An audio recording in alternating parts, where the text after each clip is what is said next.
Saltwater Clinic, an arm of the hospital that I'm trying to sue, correct? That's me. Yeah, about that, my father's been in contact with you, yeah? Yeah, he called me last week quite concerned. Yeah, quite concerned, is he? Well, why doesn't he speak to me? You see, you've been informing him that I'm on drugs. He believes that, and I've he been won't. informing him of what? Pardon? I've been informing him of that. Of course you have. You think he's legitimately. I've told him he's not to be a person who is reportable to by you. Well, he's not reportable to by me, but he can call me with concerns. I'm allowed the information gather, but not information share, right? Look, I'll be blunt. What is you're only here because Dad is concerned that I am mentally ill and in danger instead of my justice issues. Is that correct? Well, I am concerned about you, yes, absolutely. Well, I'm concerned about me because my justice issues haven't been met. Now, if you're concerned about me, you would help me in my justice issues. The only fucking thing I've received in the whole of the year since I killed myself in your hospital is more persecution, fluffing around, and a $50 Coles voucher. Am I wrong? Well, if that's your experience of it, then yes, sure. Well, tell me in simple terms, what have I gained through this agency of help that you've? I'm not a lawyer. No, I'm just asking you. You're my. Housing. What have I gained? How have you helped me? Well, yeah, very little. And nothing's really changed in our involvement together, no. What are we doing then? I'm now homeless. In 2 days, I'll be kicked out of this house. You haven't intervened in the housing thing. Have you intervened? You tried to intervene in the NDIS thing, but I told you that I've already emailed the NDIA minister, and she condones my vacancy. Is that correct? Yeah, well, I mean, we've advocated, I mean, after you got off the call the other day, I've advocated for additional funding within your NDIS plan. Obviously, we're waiting for that to come back, but... Thank you. They haven't given me the dignity of even sending it to me. And in addition... It wouldn't have been finished yet, so it wouldn't have been done yet. Well, it is done because Plan Partners have a copy of it. And in addition to that, yeah, they haven't sent it to me. They sent it directly to Plan Partners. Plan Partners are in cahoots with the NDIA to reject me any financial compensation. It's been done for the last 3 months, and it's led me to vagrancy. The NDIA minister condones it. Greg Hunt condones it, and I'm blowing the whistle. What can I do? I've got funding, apparently. It's pointless to me, though, because I've already emailed them to beg them for some emergency accommodation funds, but that has not occurred. They didn't even give me the decency of an email back. What do you think I should do? Well, you can call them and ask for that. I haven't got a copy of it either, so I assumed that it hadn't come through. I thought that given you and I were on the call, we'd probably be the first people to get it. Well, you know what? They actually had a little section. They had a section on the email they sent me that said, "Is there any AAT issues?" And they said no. Currently, I have an AAT issue.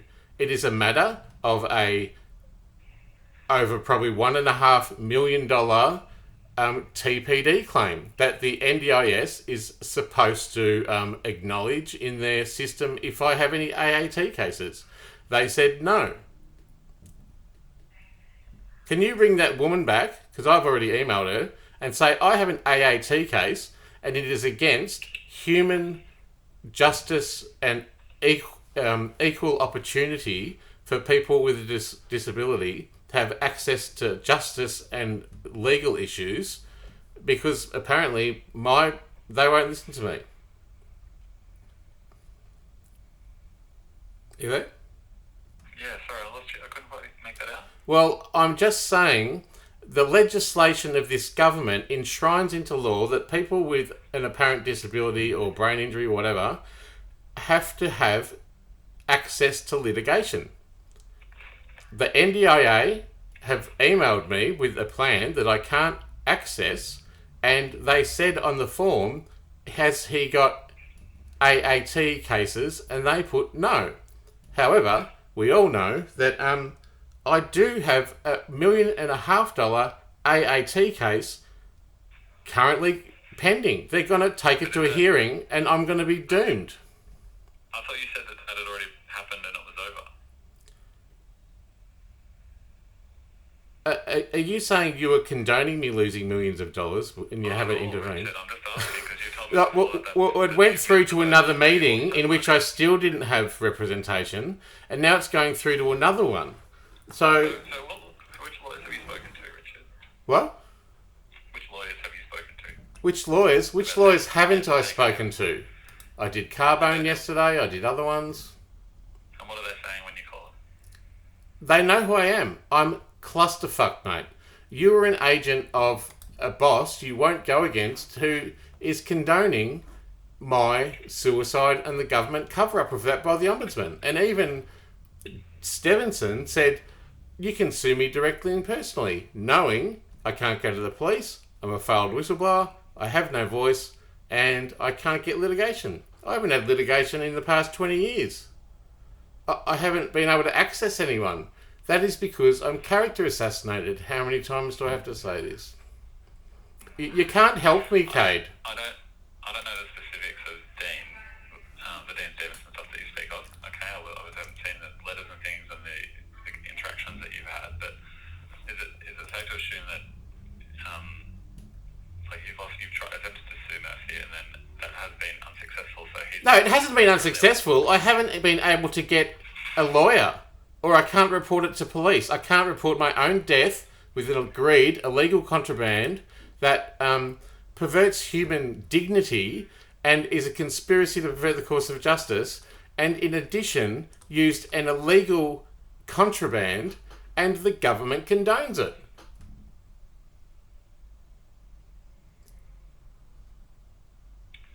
So my understanding of that process is if you attempt to sue Dean within Mercy and that was declined, then the next step would be him saying that the only option left would be to actually sue him directly. He's already told me to sue him directly, but he knows I can't go to the police, he knows I can't get a lawyer, and he knows I'm a failed whistleblower. I'm going insane. You're not following the story. I'm doing a release today, a public release of people asking me. This is my email from yesterday. Dear Plan Partners and NDIS, CC Greg Hunt, breed human dignity. Richard William Mclean, I have a new plan. These are my details. Do you want me to forward that to you now that I've got your email? Because there's... you can advocate for this. What's your email again? Kade? Well, I won't be condoning that, so... Pardon? You know that I'm not meant to be accepting emails, Richard, so... Well, I don't know that, but I'm asking as a favour, as a desperate man, I just need to send you through this information to advocate for me. Yeah, I want to set up a video link with you tomorrow. You can share documents on that, okay? So can we do that tomorrow? No, tomorrow's too late, mate. I could be fucking dead. I've got no food, I've got no medication, I'm squatting in a house. What have you done for me, mate? You're not even giving me the opportunity to send something really urgent to you, because you're bound by what you can only do, and you're blocking me. You're blocking me from my rights. Or someone is. Well, yeah. Who is it? Who told you you can't give out your email? I know what your email is. I'll find it. Sure. Who told you can't accept an email? That's Mercy policy, Richard. Mercy policy. Well, the policy sucks. That's fair. I agree. I think it's a very... You know what? And that just proves my point that you are absolutely bound and gagged to my justice issues when all I've ever got from Mercy Hospital is a $50 Coles voucher and my sister ringing up to tell you that I should be hospitalised when the last conversation I had with her was last April on my birthday when she said, fuck off, you're a schizo and a faggot and get out of our lives.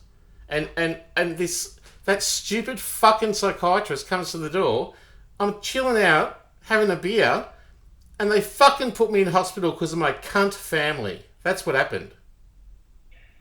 What the fuck have I actually achieved, or what has been achieved in my life plans other than further persecution and a new brain injury that has gone condoned by the Ombudsman that your boss knows about, that I can't do anything about. That is systemic corruption right there. I can't be a whistleblower. I can't even go to the ombudsman. I'm absolutely clusterfucked. You know it, and this is pointless. Can I move away from that for a little bit, Richard? Well, why do we have to move away from that when you won't acknowledge this? I've said to you before, I'm not sure what I can actually do in that space. You are a contact person in a mental health facility that is supposed to, get me a better life. My rights met.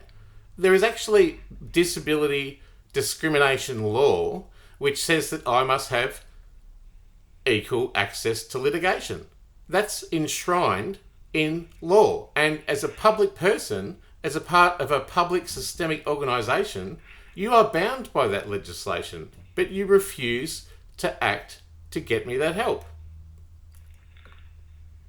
I just don't see what's different to me to you calling up a lawyer, Richard. You know I can't. I had a death threat 2 days ago at my house. I called the police. Think they act? Do you think in all these years I haven't tried to go to police or get a lawyer?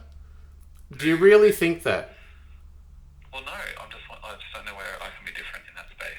Well, you are a representative looking after my mental health. It's obvious now that I'm a vagrant and your hands are tied, and the methodologies that are recurring is for you to delay, defer and deny. You're aiming for me to be locked up, incarcerated against my will for the rest of my life. I know what's going on. That's the last thing I want, Richard. That is the last thing I want. Well, that's maybe not what you want, but that's what the system wants. You won't give me an email. You won't stand up for my rights. You won't advocate for my homelessness. You've actually tried in really ineffective ways to help me, but nothing's happening. I haven't got one person in the world, Kade. Not one. My father wouldn't give me $15 because I had itchy balls. Can you believe that? Because you told him I'm a drug addict. What? I'm not disclosing. Like I said, I can accept information and I can't give out information. Well, you have been giving out information because Dad's of the opinion he won't help me because you've told him I'm on drugs. Well, that's not from me. So that's, Oh. He's actually banned from calling you anyway. And in actual fact, you don't know my name. So what's going to change from here on in? But he called me last week and he was quite distressed, Richard. Why is it me he should be worried about him? He put me in a hospital and rejected my justice issues and labelled me mad. And there's still justice issues going. And I lash out at him because he won't give me money, because I've turned to drugs because of my sexual abuse and whatever, occasionally if I do. And he went to the funeral of the guy only 3 days after I killed myself. He's never stuck up for me. He may be distressed. Who gives a fat flying fuck? What about me? You're not supposed to be on his side. You're on my side. Apparently not. Fucking cunt.